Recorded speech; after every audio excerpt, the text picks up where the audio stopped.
Hey guys, so this week I'm doing an original Copic illustration, and how this kind of came about was I was going through a sketchbook, like some of my old sketchbooks, and I came across this one doodle that I had done about a year ago of the couple basically that you see here, just like some very minor differences, and I don't know, it just kind of inspired me to make this. I don't know, it sort of instantly came to my mind, and so I did a quick little thumbnail in pen, and then I sketched it out, and I did the inking while I was working on the coffee painting. And even though it meant I was kind of really busy because I was working on a lot of things at once, it felt really good to be kind of on top of things, like in the way of videos, because I had sort of the awful habit, I guess, of waiting until like just a couple days before my time to upload, and I didn't even have anything like planned. So it feels kind of good to be a little bit on top of things now. I've even got some other things sketched out for future videos. So one of them is a journey picture, and the other one might be another sticker design. I don't know about it right now, but I'll still color it, so it'll still be a video, right? You can see that I added in that light source pretty early on, and I do that whenever I have a very strong idea of what, and by strong I don't necessarily mean like well thought out, but I knew what I wanted, where I wanted the light to be, and like for it to be a yellow light. Those were kind of like my colors, I guess, for this was yellow, green, and blue. I guess you could, that's what I used for most of the nature in this.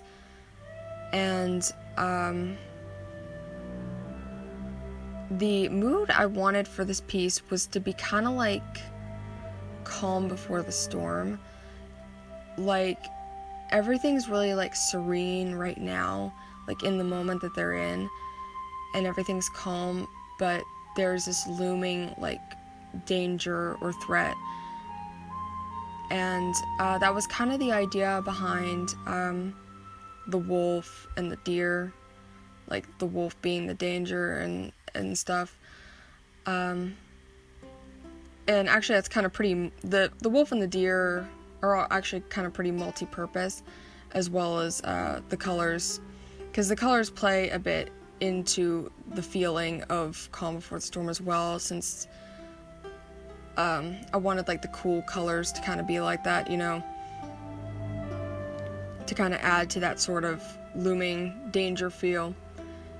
And so like with the wolf, I kind of wanted it to not only necessarily mean like the looming danger, but also to kind of represent like the guy here, like him, like where he comes from, and like who he is and stuff, a little bit more on the wild side and stuff. And then like the deer to be a bit more like her, a little bit more like dainty and serene. And then like even the foliage over there is a lot more soft and light and straightforward and serene and stuff. And over on his side, like the branches are a little bit more twisted, a little bit more jagged edges, and a little bit more sporadic and stuff. And that also kind of plays into the whole Calm Before the Storm feeling, that just that feeling of looming danger, even though everything's all calm right now. So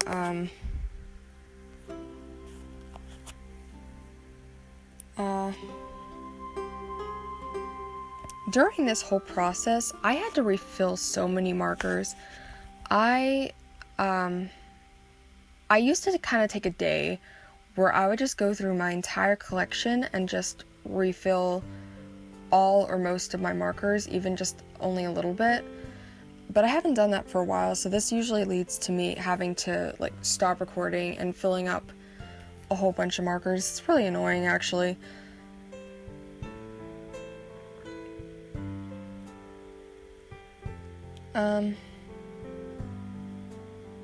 Oh, here you can see that I'm using the metallic pens.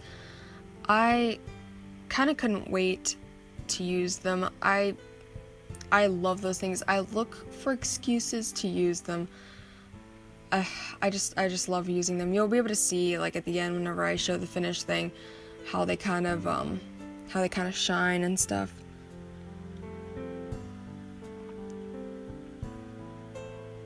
Did I mention that I used a Prismacolor for that yellow light? I don't think I did. Yeah, I hate, like, I don't really like that Prismacolor marker. It's the only Prismacolor marker I have, but the smell is just so assaulting. Like, I don't know if anyone else, like, I've never heard of anybody else having this issue. Maybe it's just my marker, or maybe it's just me, because everyone tells me I have a really sensitive nose.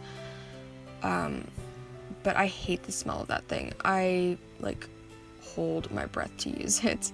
And I've had it for, like, 3 years. So, like, Copics, they don't really smell that much. They smell just a little bit whenever you get them, but then that's it. I really want to try Winsor & Newton's brush markers. I've heard a lot about them, and from what I can see, the ink quality looks really good. Like, it looks really smooth, and I think I would really like that. So I do really want to pick a couple up and try them and see if the ink quality is as good as what it looks like it is. And here you can see that I just used a green Mepsky marker, speaking of markers, and I got a couple of these whenever Blick was selling them at a really good price. They were like $1.50 per marker or something like that, and I don't think that they sell them anymore. I think that was even like their closing out sale. So yeah, but I always forget that I have them. I think I bought them with the intention of being able to use them in my sketchbooks, so that I wouldn't be using Copics in my sketchbook, but that didn't end up really happening. I don't really use them very much. I probably should before they dry out. Oh, another thing I want to mention about the colors, I actually was sort of torn about using my Prima watercolors on this. I actually kind of drew it out with the intention of using those colors, but whenever I sketched it out, I kind of chickened out and wanted to kind of retreat into my comfort zone and just use markers, which I don't fully regret.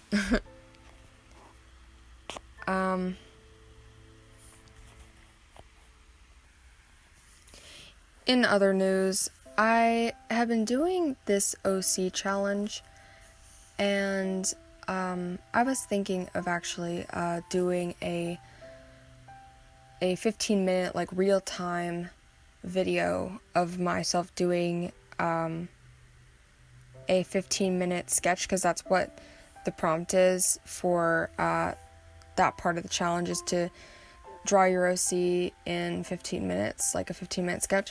So I was actually thinking of recording that and putting that up.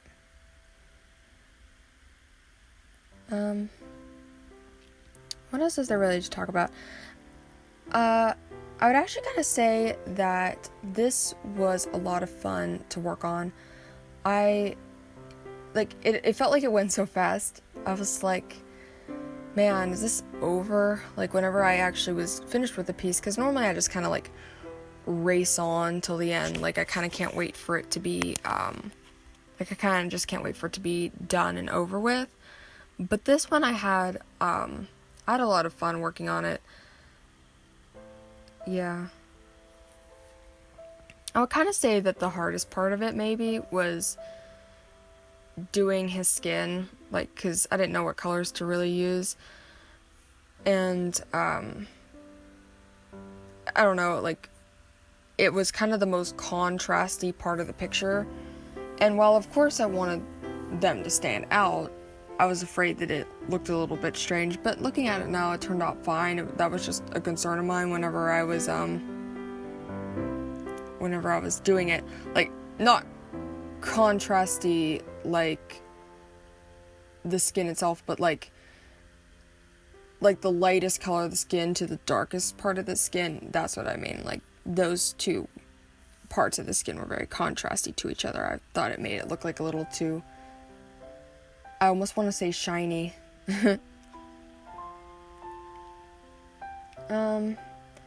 Which kind of leads me to her.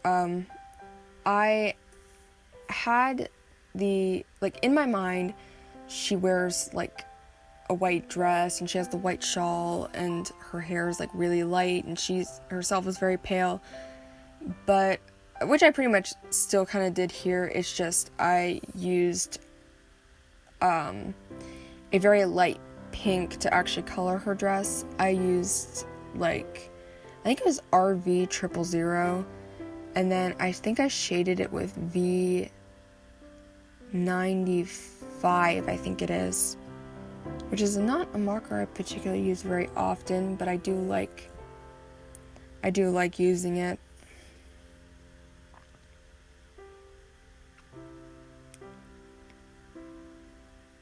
Oh, yeah, since there was a lot of, like, just green and brown in the picture, well, and blue, it also, doing her dress like that also helped add a little bit of color and to, again, help them to stand out, which is why I gave him quite a bit of, like, red and yellow on his outfit to also help them to stand out and add just, like, a little bit of color. And I also did that, like, on the berries on that bush. As you can probably see, my style for drawing environments is really stylized. I actually don't know exactly how I ended up with that stylized of a style for drawing environments. I don't know. I think I just really got into, like, the shapes, like, kind of how you see, like, on the lighter tree. Just, I don't know how to explain it, but, you know, just, like, my lines like that, like, those really, like, poofy lines. I just really got into that. That's kind of sort of how I started drawing all of my environments, was kind of with that sort of same look. It also kind of helps, I think, not to be maybe quite so distracting to the characters. I don't know, I used to really be into doing more realistic backgrounds, and I think maybe I might try doing that again, just to experiment or whatever. But, you know, I feel like the coloring can tend to also fill in, you know, a bit of the details, as well as, like, my hatching and cross-hatching and stuff. Oh, well, it looks like it's about time to kind of wrap up this narration. I don't really want to go over. So, you know, please comment and subscribe if you like this, and, you know, let me know if you did. Well, yeah, that's what you would comment for. So, I try to upload every Tuesday, and, yeah, thank you for watching, and I'll see you next week.